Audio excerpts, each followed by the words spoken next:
লোকনাথ বাবার পুজোর দিন ছিল, আমি রেডি হয়ে গেছিলাম। আর এখানে আমাদের পুরোহিত মশাই, হেললো। সো এটা হচ্ছে দাদা আমার, ও ধুতি ঠুতি পরে একদম রেডি, তোড়জোড়ে লেগে পড়েছে।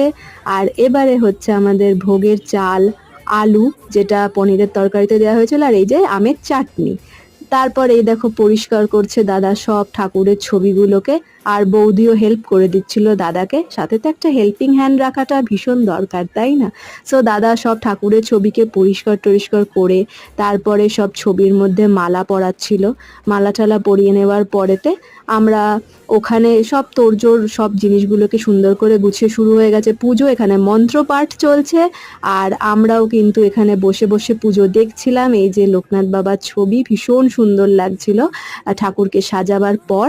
আর সব জায়গায় প্রসাদ টসাদ দেওয়া হয়েছে আর দাদাই করেছে পুজোটা। একদম পুরোহিত মশাই বসে পড়েছে মন্ত্রপাঠে। আর এই যে আমার বন্ধু